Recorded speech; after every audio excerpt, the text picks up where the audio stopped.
two very interesting, rather different groups.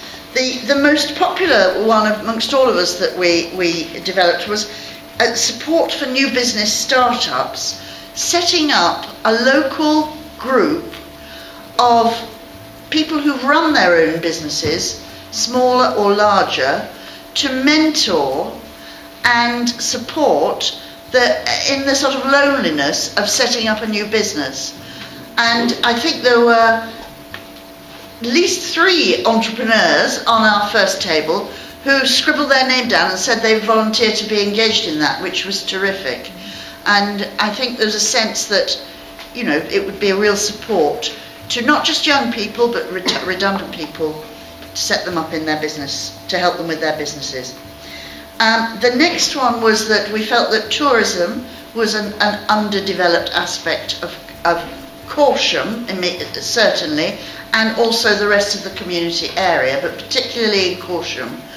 And what we needed to do was to try and develop a longer term business tourism take-up, going through the winter months, the autumn months. The Sun Movement in Bath, I think, are starting to advertise us, and there's a certain amount of regret that Corsham Court doesn't do more advertising and self-publicity, and keeps its numbers fairly low, so that we must develop and recognise our assets. And then I'm afraid your one got rather thrown out by the second group, but it'll be down. Good. What we want to do is have really good broadband right across the community area.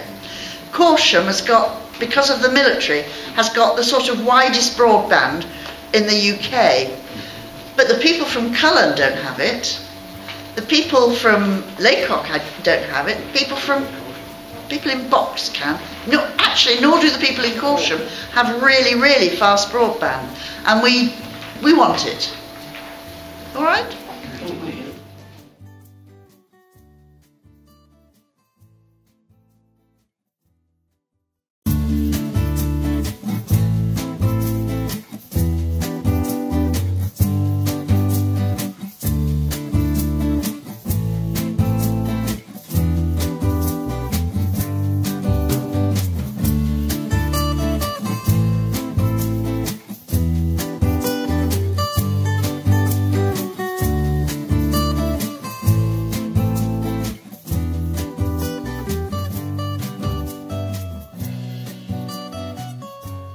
We first started by looking at the childhood poverty levels, and we were surprised by that, and we looked at the knock-on effect that had on other areas of children's lives, and we looked at the impact of the economy and the reduction of jobs that are available, and the impact on deprivation for children and families and how that was likely to go up, the impact of childhood obesity, which is 3rd highest in the county, and we looked at generally the health of children and young people and how we could do with finding more activities for them to do, and that's at a very young age in reception, where they're measured for childhood obesity, and also going into primary age and young people, teenagers.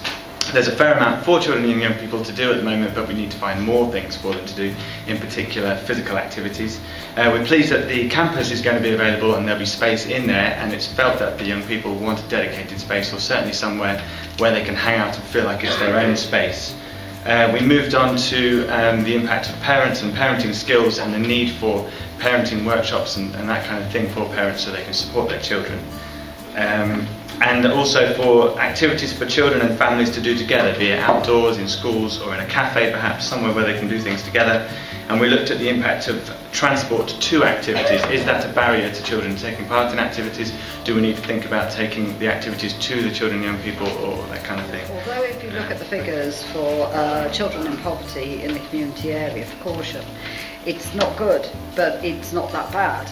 But actually, Corsham itself has areas of severe deprivation, and those are the things that we actually concentrated on, because those areas of severe deprivation are the areas that then lead on to the other issues surrounding children and young people. So it also knocks into their educational achievements, their aspirations, their ability to become NEETs or not become NEETs, teenage pregnancies, a whole range of aspects to do with children and young people are all down to basic deprivation. And what we were looking at was the need to improve community facilities, not just actually in the centre of Corsham, but actually in some of those more deprived areas, out in the outskirts of Laycock, out in Rudlow, in Pockridge, all sorts of places. And if we can't actually make those facilities there, then what is actually needed is improved transport, so that we can actually either take some of the activities from the centre out, or take some of the kids from out into the centre, so that they all have equal access. If we manage to do that, then what we can do is we can improve the education, and we can improve the children's life chances from start to finish.